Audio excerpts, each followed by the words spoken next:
မိတ်ဆွေများအားလုံးပဲမင်္ဂလာပါရှင်ကျမခုဖတ်ပြပေးမှာကတော့ဆရာမစုစံခိန်ရေးသားထားတဲ့အတွင်းဆွဲငြိမ်သက်သူတို့ဤကိုယ်ပိုင်စွမ်းစားများဆိုတဲ့စာအုပ်လေးရဲ့အခန်း3ကိုဖတ်ပြပေးမှာပဲဖြစ်ပါတယ်ရှင်ဟာဘတ်အလွန်အမေရိကန်နိုင်ငံရဲ့ဟာဘတ်ကကျောင်းသားတွေကဝိလေကျောင်းဘတ်လောက်တာမျိုးလုံးဝမရှိဘသူကိုပဲကြည်ကြည်ဗနာလေးမှအချိန်ဖြုံးနေတာမျိုးမရှိပဲစမတ်ကြကြဝစ်စားထားကြသလိုကိုလုံးနေပြီးတွာလာတာတောင်မှဥတီယာကိုပဲရှေးရှုသွားတတ်ကြတဲ့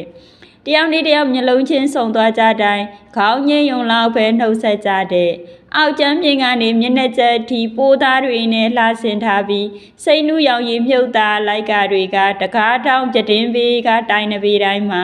ခန့်ခန့်နနာနဲ့အောက်ကိုတိမ်ကြနေသလိုအညိုရင်းရောင်လေသားစစ်နဲ့ဆိုဖာကုံတွေကအုတ်နရန်တိုင်းရဲ့ပြတင်းအောက်မှာစနေတကြစီရီရှိနေတဲ့အစင်းမြင့် TV ကြီးကနေကြောင်းဝင်းအတွင်းအပြင်သတင်းတွေကိုအတန်ထွက်ယုံလောက်ဖွင့်ထားတဲ့ခမ်းမဆောင်ကြီးကတော့ဟာဘတ်စီဝါရေးကျောင်းရဲ့အထင်ကရအဖြစ်ဆုံးနဲ့အခမ်းအနားဆုံးပဲဖြစ်တဲ့မီဆိုင်တွေအောက်ကဆိုဖာခုံပေါ်မှာကျောင်းသားတွေကတက်ရက်တဲ့ဝေစားတွေနဲ့တီငိမ့်အဖွဲလိုက်စကားပြောနေကြတဲ့အားလည်းရခရီးသွားဖို့ပြင်ဆင်နေကြတဲ့အုပ်စုနာကိုကျမသွားထိုင်ပြီးနှုတ်ဆက်တော့ဘာကြောင့်ရောက်လာကြသလဲဆိုတာကိုဝိုင်းမေးကြတာကြောင့်ဒီကျောင်းမှာ introvert ငြိမ်သက်ခြင်းစရိုက်ရှိတဲ့သူတွေနဲ့ပတ်သက်ပြီးအင်တာဗျူးလုပ်ဖို့စီစဉ်ထားကြောင်းကိစ္စကိုဆွေးနွေးပေးကြတဲ့ဒီကျောင်းမှာကလူပေါ်လူစော်တွေများတဲ့အတွက်ကြောင့်လူတိုင်းလူလိုကခင်လွယ်မင်လွယ်ရှိကြပြီးငြိမ်သက်တဲ့သူမရှိကြောင်းအပြုံးလေးတွေနဲ့ရင်ကြေးညင်ကြတဲ့ဟာဘတ်စီဝါရေးကျောင်းကို1908ခုနှစ်မှာစတင်တည်ထောင်ခဲ့တာပါအမေရိကန်သမ္မတတွေကမ္ဘာထိပ်တန်းဖန်ကြီးတွေရဲ့ဥက္ကဋ္ဌတွေအမေရိကန်နိုင်ငံရဲ့ဖန်ဒါဆိုနယူးယောက်မြို့တော်အများစုနာမည်ကျော်ကုမ္ပဏီကြီးတွေရဲ့ CEO တွေကုမ္ပဏီတွေရဲ့ထိပ်တန်းအရာရှိတိုင်းလိုကဒီကျောင်းကနေထွက်လာကြတဲ့သူတွေကြီးပါပဲငြိမ်သက်တဲ့ဆရာရှိတဲ့သူဒီကျောင်းမှာရှိလောက်တယ်လို့ကျွန်မထင်ထားတဲ့အတိုင်းပဲတကယ်ကိုတွေးခဲ့ပါတယ်သူ့နမိကဒွန်ချမ်းပါဒွန်နဲ့အင်တာဗျူးတော့စကားပြောတဲ့လေတံကအစားသူများနဲ့မတူပဲတီငိမ့်နဲ့တော်ယုံအယောမခံမှန်းသိတာတဲ့ဒွန်ကအေးဆေးနေခြင်းတဲ့သူမျိုးပါဒီဟာဘတ်စီဝါရေးကျောင်းကကျောင်းသားတွေကမနက်စောဤထားပြီးအဖွဲလိုက်စာတွေကိုအတူလုပ်ရသလိုနားနေခန်းသွားရင်လည်းအဖွဲလိုက်သွားတတ်ကြပေမဲ့ဒွန်ရဲ့မနက်ခင်းတစ်ခုလုံးကစာသင်ခန်းထဲမှာပဲအချိန်ကုန်ရတယ်ဒီစီဝါရေးအကြောင်းမှစာတင်တဲ့ပုံစံကအကြောင်းရင်းမရှိပဲစိတ်ထဲကနေစိတ်ကူးရင်ပြီးယုံကြည်မှုရှိတွေးခေါ်ပြီးသုံးသပ်ရတဲ့နည်းမျိုးပါ CEO တယောက်အနေနဲ့အကုန်လုံးကိုတိုက်ရိုက်မသိနိုင်ဘူးဆိုပေမဲ့ဘလို့ဖြစ်အလုံးလုံးနိုင်ဖို့အခြေခံပြီးတွေးခေါ်မျှော်မြင်နိုင်စွမ်းသုံးသပ်ချင်းချိန်နိုင်စွမ်းကောက်ချက်ချနိုင်စွမ်းတွေကိုလည်းတိဆောက်ပေးတဲ့စနစ်ပါပမောက္ခပေးလိုက်တဲ့မိခွန်းတွေကိုကျောင်းသားတွေအနေနဲ့ဖြေဖို့အတွက်သူ့အဖွဲ့နဲ့သူကြိုတင်လေးလာထားကြပြီးမှဆရာနဲ့အတူပြန်ဆွေးနွေးကြတဲ့အခါကိုကဥဆောင်နိုင်မှနေရာရပြီးမဆွေးနွေးနိုင်တဲ့သူကနောက်ကျကြံခဲ့ရင်ဘေးရောက်သွားတတ်တဲ့အဲ့ဒီလိုဆွေးနွေးတဲ့အခါကျရင်ဒွန်အတွက်အရန်အခက်ခဲဖြစ်ပြီးစကားကလည်းတိတ်မပြောတော့ပိုဆိုးတဲ့ဒွန်ကကိုယ်အတွင်းနဲ့ကိုလိုမှစကားပြောချင်တဲ့သူမျိုးအရေးမကြီးရင်တော့မှလိုအပ်ရင်တစ်ဖက်သားကိုအကြောင်းပြချက်ရှိရင်းဆန်တတ်တဲ့သူမျိုးပါပုံမှန်လေးနေလဲဘာမှမဖြစ်ပေမဲ့ဘေးရောက်တလို့ခံစားနေရတော့ဘလို့လို့ရမှမသိဖြစ်နေတာပါအတန်းနဲ့စကားပြောတာနဲ့ပတ်သက်ရင်လည်းဘလို့ပြောရင်အယောဝင်လွန်ပြီးဘာကစကားနေတာဖြစ်မလဲဘလို့ပြောမှအချိန်ကပြောတတ်တာဖြစ်မယ်ကြောက်ကိစ္စနဲ့ပတ်သက်ပြီးအီးမေးလ်ပို့ရင်တော့မှဘာကိုဘလို့စရရမလဲမသိဖြစ်နေတာပါစကားပြောရင်လည်းအတန်တိုးလေးပဲပြောတတ်တော့လူကြားသူကြားတဲ့စကားပြောရင်လည်းအဆင်မပြေဘူး။ကျောင်းပတ်ဝန်းကျင်နဲ့အတိုင်းဝိုင်းကလည်းစကားပြောဖို့ကိုတော့ခက်ခဲနေရလားဆိုပြီးအားမလို့အားမရဖြစ်တာမျိုးတွေနေ့တိုင်းကြုံနေရတော့လူတွေနဲ့ပေါင်းတင်ဆက်ဆံဖို့ကိုတော့လမ်းပြောက်တယ်လို့ဖြစ်နေရတယ်။ကျောင်းမီဒီယာကအတန်တွင်ဆက်ဆံရေးနဲ့ပြောရဲဆိုရဲအောင်လေ့ကျင့်ပေးတဲ့အစီအစဉ်တွေကိုအစမပြတ်ထုတ်လွှင့်ထားတယ်ဆိုပေမဲ့အကူအညီမဖြစ်တာကများတယ်ဒုံအတွက်ကြောင်းတက်ရတဲ့နေ့တိုင်းလိုကတနေကုန်ပင်မနေပြီးညနေလို့အိမ်ပေါ်ရောက်တာနဲ့နည်းနည်းလေးတောင်မှလှုပ်ချင်စိတ်မရှိတော့အောင် ပင်ပန်းသွားရတဲ့အခန်းနှစ်ဝါရသွန်စီမံခန့်ခွဲမှုဆိုင်ရာပမောက္ခအထံခရံက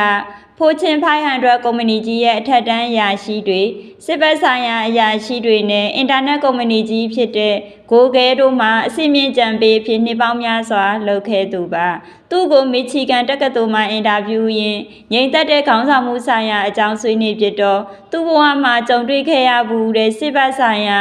ဗိုလ်မှူးချုပ်တယောက်ရဲ့အကြောင်းကိုပြောပြတဲ့အမေရိကန်လေတပ်ကအရာရှိကြီးဆိုပေမဲ့ပုံမှန်ထက်ကိုပိုတီငြိမ်ပြီးအေးဆေးလွန်းတဲ့သူပါ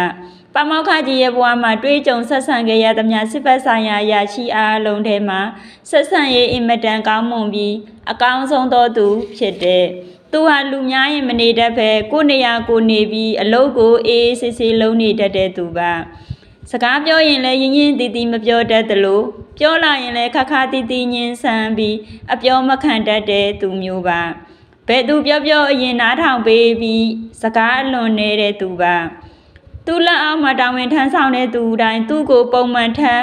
ပိုလေးစားကြနာခံကြတဲ့လက်အောက်ငယ်သားတိုင်းကိုသူကိုယ်တိုင်ကလည်းအစင်အလိုက်လေးလေးစားစားဆက်ဆံတတ်တယ်လို့ကိုကဲရေးနဲ့ပတ်သက်လာရင်လည်းဘယ်တော့မှတင်းကျပ်တာမျိုးမရှိပဲ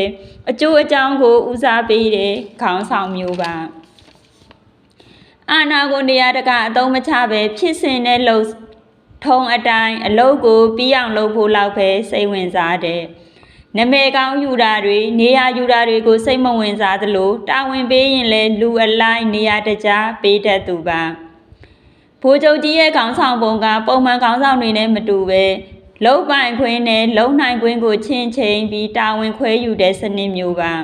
ပုံမှန်ခေါင်းဆောင်နည်းတွေကအာဏာကိုဥတီပြီးယာတုအချိန်ဝါလိုက်တာဝန်နဲ့ဝိတ္တရားကိုတိုးမြင့်ထားတတ်ကြပေမဲ့သူကယာတုအချိန်ဝါလိုက်တာဝန်နဲ့ဝိတ္တရားကိုမျှပြီးထားတာပါဒါကြောင့်ပမောက္ခကြီးကသူ့ရဲ့ခေါင်းဆောင်မှုပညာအပေါ်အလွန်စိတ်ဝင်စားခဲ့တာဖြစ်တဲ့ဗိုလ်ချုပ်မှုကြီးရဲ့ခေါင်းဆောင်မှုကိုသဘောကျလို့ introvert လို့ခေါ်တဲ့ငြိမ်သက်တဲ့စရိုက်ရှိတဲ့ခေါင်းဆောင်တွေရဲ့အခန်းကဏ္ဍကိုကြဲကြဲပြန့်ပြန့်သိရအောင်ဆိုပြီးပမောက္ခအတန်ဟာဗတ်စီဝါရေးကျောင်းကဒေးဗစ်ဟော့မန်နဲ့ပူးပေါင်းပြီးသူတေသနာတစ်ခုကိုလုပ်ခဲ့တဲ့နိုင်ငံအနှံ့ဗီဇာဆိုင်ခွဲမန်နေဂျာတွေရဲ့ခေါင်းဆောင်မှုစနစ်ကိုမှတ်တမ်းယူပြီးတော့လူပေါ်လူစော်ခေါင်းဆောင်တွေရဲ့ဦးဆောင်မှုအောက်ကဆိုင်တွေရဲ့အမျက်ဝင်ငွေက16%အထိတိုးမြင့်လာတတ်ပေမဲ့ငြိမ်သက်တဲ့သူတွေရဲ့ခေါင်းဆောင်မှုအောက်ကဆိုင်တွေရဲ့ရောင်းအားဟာလူပေါ်လူစော်ဆိုင်တွေထက်14ဆတာနေတာကိုတွေ့ရတာအံ့ဩစရာပါနောက်ထပ်ပြင်ပလေးလာမှုတရက်အနေနဲ့ကောလိပ်ကျောင်းသား163ယောက်ကိုအဖွဲ့ငယ်ခွဲပြီး10မိနစ်အတွင်းတီရှပ်အင်ကြီးအထည်ရည်များခောက်တဲ့ပြိုင်ပွဲကိုလုပ်ခဲ့တဲ့အဖွဲ့တိုင်းကိုတရုတ်ဆောင်2ယောက်စီထည့်လိုက်ပြီးအဲ့ဒီ2ယောက်ကအဖွဲ့ရဲ့စိတ်ကိုပြောင်းသွားအောင်လှုပ်ဆော်ပေးကြရမှာပါပုံမှန်ခေါင်းဒီအတိုင်းအဖွဲ့တိုင်းကခောက်ဖို့ကြိုးစားကြတယ်ဆိုပေမဲ့တရုတ်ဆောင်တွေကပုံမှန်ခေါင်းဒီထက်ပိုမြန်တဲ့ဂျပန်ခေါင်းဒီရှိကြောင်းအကြံပေးကြရမှာပါအဲ့ဒီဂျပန်ခေါင်းဒီကိုတစ်ဖွဲလုံးခောက်တတ်အောင်သင်ပေးဖို့အချိန်2မိနစ်ယူဖို့လိုကြောင်းလှဲကွက်အနေနဲ့အကြံပေးရတယ်ငြိမ်သက်တဲ့စရိုက်ရှိတဲ့ခေါင်းဆောင်အများစုကတရုတ်ဆောင်တွေရဲ့အကြံကိုနားထောင်ပြီးလူပေါ်လူစော်ခေါင်းဆောင်တွေကတော့2မိနစ်အချိန်ကိုမစွန့်စားရဲကြဘူးအဖြေရလက်ကတော့အံ့ဩစရာပါတရုတ်ဆောင်တွေရဲ့စကားနားထောင်ပြီးလုပ်တဲ့ငြိမ်သက်တဲ့စရိုက်ရှိတဲ့အဖွဲ့တွေကကြံတဲ့အဖွဲ့တွေထက်24%များအောင်ခေါင်းနိုင်ခဲ့ကြတဲ့ငြိမ်သက်တဲ့စရိုက်ရှိတဲ့သူတွေရဲ့အကျင့်ကအဖြစ်လုပ်ရမှထက်အနှစ်သာရပိုရှိအောင်လှုပ်ချင်စိတ်ရှိသူတွေပါပင်ကိုစရိုက်ကိုကနားထောင်ပေးရတာကိုကြိုက်ကြပြီးအကျိုးအကြောင်းကိုစိတ်ဝင်စားမှုပိုကြသလိုဘယ်တော့မှငါစိတ်ကိုရှေ့တန်းမတင်ပဲအကြံပေးတာတွေဝေဖန်တာတွေကိုလိုလိုလာလာနားထောင်ပေးတတ်ကြတဲ့မိမိရဲ့လက်အောက်ငယ်သားတွေကိုလည်းကိုထက်တောင်လုပ်ပေးခြင်းကြသလိုနေရာယူဖို့ထက်နေရာပို့ပေးခြင်းတတ်ကြတဲ့ပြောရရင်အကျိုးမြတ်ထွက်တဲ့အနေအထားဖြစ်အောင်ဖန်တီးရယူတတ်ကြပြီးစိတ်ဓာတ်ကိုမြင့်တင်ပေးတဲ့နေရာမှာအချက်ကြကြလုပ်တတ်ကြပါတယ်လူပေါ်လူစော်စရိုက်တွေကြားပြန်တော့လေအခြေအနေတိုင်းကိုလုံယူအတိုင်းလုပ်ဖို့နဲ့အပတ်တစ်ခုတ်ကြိုးစားအားထုတ်တဲ့နေရာမှာရှေးကဆိုပေမဲ့ဇယိုက်တူသူတွေနဲ့ပဲအလုပ်ကိုပို့လုံးနိုင်ကြတာများတဲ့ဇယိုက်မတူသူတွေနဲ့ တွဲလို့ရမယ်ဆိုရင်တော့အာမလို့အာမရဖြစ်တတ်ကြပြီးစိတ်ပြက်လက်ပြက်ဖြစ်လွယ်တတ်ကြပါတယ်ဟုတ်ကဲ့ပါရှင်ဒီစာပိုက်လေးကိုနားထောင်ပြီးတော့မိတ်ဆွေတို့တက်တစုံတစ်ခုခံစားရမယ်ဆိုရင်comment မှာရေးခဲ့စေချင်ပါတယ်ကျမကိုအပေးတော့စာချစ်ပရိသတ်များနဲ့အတူတတ္တဝတွေအားလုံးကောင်းကျိုးလိုရာစန္ဒတွေပြေဝကြပါစေလို့ဆုတောင်းမေတ္တာပို့သရင်ဆုံးထိနာထောင်ပေးတဲ့အတွက်ကျေးဇူးများတင်ပါတယ်ရှင်